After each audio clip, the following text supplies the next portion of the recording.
Hello students, myself Prasanna, your social studies teacher. Today we are starting the chapter 5, that is coal and petroleum. So let's start. हम बहुत सारे various material use करते हैं to satisfy हमारे basic needs को satisfy करने के लिए हम बहुत सारे मटेरियल्स यूज करते हैं।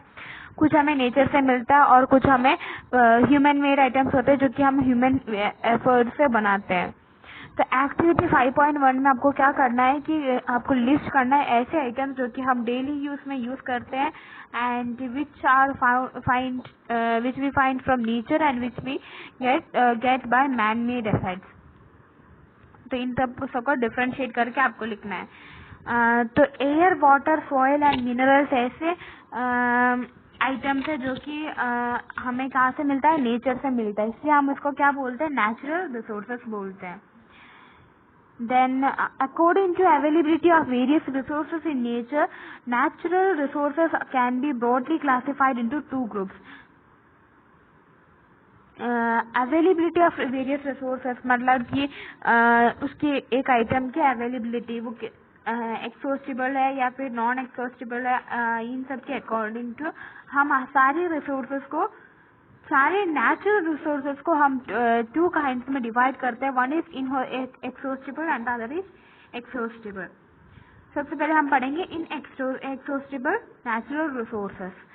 These resources are present in unlimited quantity in nature and are not likely to be exhausted by human activities. मतलब कि ये सारे वैसे रिसोर्सेज है जो कि अनलिमिटेड है, अनलिमिटेड अमाउंट में क्वांटिटी में नेचर में अवेलेबल है और ये कभी भी खत्म नहीं होता बाय ह्यूमन एक्टिविटी से, ये कभी भी खत्म नहीं होता।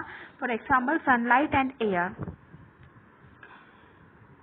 Exhaustible natural resources. The amount of these resources in nature is limited. मतलब ये ऐसे resources है जो कि नेचर में लिमिटेड अमाउंट में प्रेजेंट है और ये खत्म भी हो सकता है by human activities. Human activities की वजह से ये खत्म एक्सॉस्ट भी हो सकता है। For example forest, wild life, minerals, coals, petroleum, natural gas etcetera. अब हम देखेंगे activity 5.2। It's a group activity. एक कंटेनर लो, fill them with popcorn, peanuts, roasted gram और टॉफीज, इससे फिल करो और divide students into 7 group of 7 each. Students को डिवाइड करो ग्रुप्स में और ईच ग्रुप में 7 स्टूडेंट होना चाहिए।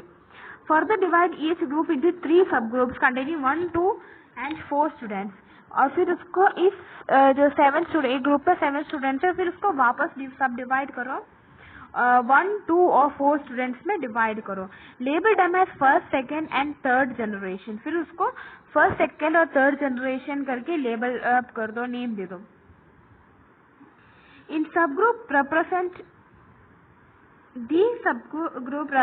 दी कंज्यूमर्स। ये सब ग्रुप्स का मीनिंग क्या, कंज्यूमर्स को रिप्रेजेंट करते हैं। As population is growing, population increase हो रहा है तो सेकेंड एंड थर्ड जनरेशन में ज्यादा कंज्यूमर्स है और जो फर्स्ट जनरेशन में सिर्फ एक ही कंज्यूमर। इसका मतलब क्या है, पहले की जनरेशन में सिर्फ बहुत कम लोग हैं लेकिन अभी क्या है, पॉपुलेशन इंक्रीज होते आ रहा है।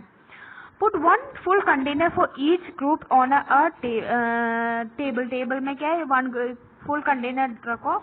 आज कंज्यूमर और फर्स्ट जनरेशन के कंज्यूमर से क्या बोलो, to consume eatables from the container of their group. उनके ग्रुप में जो भी ईच ग्रुप, उनसे क्या बोलो कि कंज्यूम ईटेबल्स। फर्स्ट जनरेशन के सारे बच्चों से बोलो ग्रुप के कि उस जो ग्रुप कंटेनर्स में से eatables low. Now ask the, फिर उसके बाद सेकंड जनरेशन से भी यही बोलो, ईच ग्रुप इसे क्या बोलना है कि ईटेबल्स लो उसमें से। फिर ask students to observe carefully the availability of eatables in each container. फिर आप ऑब्जर्व करने के लिए बोलो कि what did you observe from this activity. If something is left in the container, ask third generation from each group to consume it. अगर उस container में कुछ बचा हुआ है तो फिर वो थर्ड जनरेशन के जो ग्रुप में जो स्टूडेंट्स है उनसे कंज्यूम करने के लिए बोलो। Now finally observe whether all the consumers of the third generation got the eatables or not. फिर आप ऑब्जर्व करो कि थर्ड जनरेशन के सारे स्टूडेंट्स, सारे जो भी पीपल है, स्टूडेंट्स है, उन सबको खाने के लिए मिला या नहीं मिला। फिर उसके बाद में आप वापस ऑब्जर्व करो कि उसमें उस कंटेनर में कुछ बचा हुआ है क्या नहीं। Assume that the eatables in the, फिर आप एस्यूम करो कि जो भी ईटेबल्स उस कंटेनर में था वो क्या है, टोटल अवेलेबिलिटी बताता है। एक्सहॉस्टेबल नेचुरल रिसोर्सेज जैसे कि कोल, पेट्रोलियम और नेचुरल गैस को रिप्रेजेंट कर रहे हैं। कोल, पेट्रोलियम और नेचुरल गैस को रिप्रेजेंट कर रहे हैं जो कि एक्सहॉस्टेबल है, जो खत्म हो सकते हैं, वो ईटेबल्स इनको रिप्रेजेंट कर रहे हैं। ईच ग्रुप में हैव डिफरेंट कंजप्शन पैटर्न, सब ग्रुप का डिफरेंट कंजप्शन पैटर्न होगा। कोई तो पीनट्स चाहते होंगे, कोई कुछ और चाहते होंगे। Are the generation early generation of any group too greedy, आपको देखना है कि जो फर्स्ट जनरेशन में सिर्फ एक स्टूडेंट था वो क्या ग्रीडी था क्या, ये देखना है आपको। It may be that the early generation some group were concerned about the coming generation and left something for them. If some जो फर्स्ट जनरेशन, जो अर्ली जनरेशन के सम स्टूडेंट्स के, सम ग्रुप्स के स्टूडेंट्स के ने क्या किया होगा कि है ना, कुछ अपने फ्यूचर जनरेशन के लिए रख दिया होगा। और in this chapter we will learn about some exhaustible natural resources. इस चैप्टर में हम एक्सहॉस्टेबल नेचुरल रिसोर्सेज के बारे में बात करेंगे, जैसे कि कोल, पेट्रोलियम एंड नेचुरल गैस के बारे में।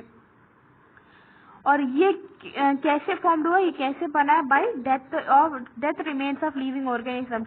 जो लिविंग ऑर्गेनिज्म का डेथ जो रहता है ना, बॉडी पार्ट जो कि डिकम्पोज हो जाता है, उनसे बना है क्या, ये कोल, पेट्रोलियम और नेचुरल गैस। उसको क्या बोलते हैं, फोसिल्स बोलते हैं। इसलिए इन नेचुरल थिंग्स को क्या बोलते हैं हमें, these are all known as fossil fuels. इसलिए हम इसको नेचुरल फोसिल फ्यूल्स बोलते हैं, क्योंकि ये फोसिल्स ऑफ डेथ ऑर्गेनिज्म से फॉर्म है। सबसे पहले कोल, यू मे हैव सीन कोल, आपने कोल को देखा होगा और सबकी उसके बारे में सुना होगा। It is as strong as hard as strong stone and it is black in colour. ये स्टोन की उतना ही हार्ड है और कलर की क्या है, ब्लैक है। ये कोल हम फूड कुक करने में भी यूज करते हैं, और ये पहले रेलवे इंजिन में भी यूज करते थे to run engine steam produce करके इंजिन रन करने के लिए पहले हम रेलवे इंजिन में यूज करते थे। और ये हम थर्मल पावर प्लांट्स में भी यूज करते थे टू प्रोड्यूस इलेक्ट्रिसिटी प्रोड्यूस करने के लिए। और coal is also use as fuel in various industries. बहुत सारी इंडस्ट्रीज में कोल को एक फ्यूल के टाइप में यूज भी करते हैं। स्टोरी ऑफ कोल, अब हम पढ़ेंगे कोल का story. About 300 million years ago the earth has dense forest. 300 million years के पहले क्या था, अर्थ में बहुत सारे डेंस फॉरेस्ट थे। और in low lying wetland areas due to natural process की वजह से, जैसे कि फ्लडिंग के वजह से दीज फॉरेस्ट, ये फॉरेस्ट को क्या हो गया, ये सॉइल का अंदर चला गया, मतलब बरीड हो गया। As more soil deposited over them they are compress, फिर उसके ऊपर बहुत सारे सॉइल डिपोजिट होने लगे। इसके वजह से ये जो भी फॉरेस्ट में जो ट्रीज वगैरह थे वो कंप्रेस्ड होने लग गए और ये टेम्परेचर राइज हो गया। फिर ये दे सैंक डीपर एंड डीपर, फिर ये जो फॉरेस्ट का जो पार्ट है वो डीपर अंदर चले गए और टेम्परेचर भी राइज होते गया। और हाई प्रेशर और हाई टेम्परेचर की वजह से ये डेथ प्लांट्स क्या हो गया, कन्वर्ट हो गया कोल में। As coal contain mainly carbon, इसलिए कोल में ज्यादा क्या कंटेंट है, कार्बन कंटेंट है। The process of conversion of death vegetation into coal is called carbonisation. इसलिए ये जो कोल का कन्वर्शन ट्रांसफॉर्म हुआ ना, डेथ कोल कैसे, ये डेथ वेजिटेशन जैसे कि ये ट्रीज, फॉरेस्ट, ये सब क्या है, कोल में चेंज हो गया। इस प्रोसेस को क्या बोलते हैं, कार्बनाइजेशन बोलते हैं। ये फॉरेस्ट चेंज हो गया कोल में, और इसको कैसे चेंज हुआ, फ्लडिंग के वजह से ये सॉइल के अंदर चला गया, फिर टेम्परेचर राइज हुआ, ये ज्यादा कंप्रेस होने लग गया, फिर ये डेथ वेजिटेशन जाके कोल में कन्वर्ट हो गया, और इस प्रोसेस को बोलते carbonisation. Since it is formed from remains of vegetation, और ये वेजिटेशन के रिमेन्स से, मतलब फॉरेस्ट इन सब के रिमेन्स से बना हुआ है, इसलिए हम इसको क्या बोलते हैं, फॉसिल फ्यूल्स बोलते हैं। 5.2 ये एक fossil fuel, fossil coal mine का फोटो है। When heated in air, coal burns and produces mainly carbon dioxide. जब हम कोल को बर्न करते हैं तो कार्बन डाइऑक्साइड गैस फॉर्म हो जाता है। Coal is produced in industry to get some useful processed in industry to get some useful products such as coke, coal tar and coal gas, coal को फिर हम process करते हैं industry में तो हमें यूजफुल प्रोडक्ट्स मिलने के लिए, जैसे कि coke, coal tar and coal gas produce करने के लिए। देन कोक, कोक एक बहुत टफ है, पोरस है और एक ब्लैक सब्सटेंस है और ये almost pure form of carbon है, इसमें almost pure form of carbon है। और ये कोक कहाँ पे मैन्युफैक्चर करते, ये use in manufacture of steel, steel के मैन्युफैक्चर में ये कोक यूज करते हैं। And in extraction of many metals, metals को जब हम एक्सट्रैक्ट करते हैं ग्राउंड से तो उसमें भी ये कोक यूज करते हैं। कोल टार ब्लैक कलर में है और ये बहुत थिक लिक्विड है विद स्मेल उसका बहुत अनप्लेसेंट है और it is a mixture of 200 substance मिलकर ये कोल टार बना है। और products obtain from coal tar mainly किस में यूज करते हैं हम, starting material for manufacturing various substance, जो कि वो सब्सटेंस जो कि हम डेली यूज में यूज करते हैं उन सब के बनाने में स्टार्टिंग मटेरियल के जैसे यूज करते हैं। एंड इन इंडस्ट्रीज में भी यूज करते हैं, जैसे कि like synthetic dyes, drugs, explosive, perfumes, plastic, paints, photographic material, roofing material, इन सब के रूप में भी हम ये कोल टार का यूज करते हैं। Interestingly, naphthalene balls used to repel moths and other insects are also obtained from coal tar। ये जो हम naphthalene balls यूज करते हैं ना, हम ये इंसेक्ट्स को अदर सबको रिपेल करने के लिए वो भी हम कोल टार से ही यूज करते हैं।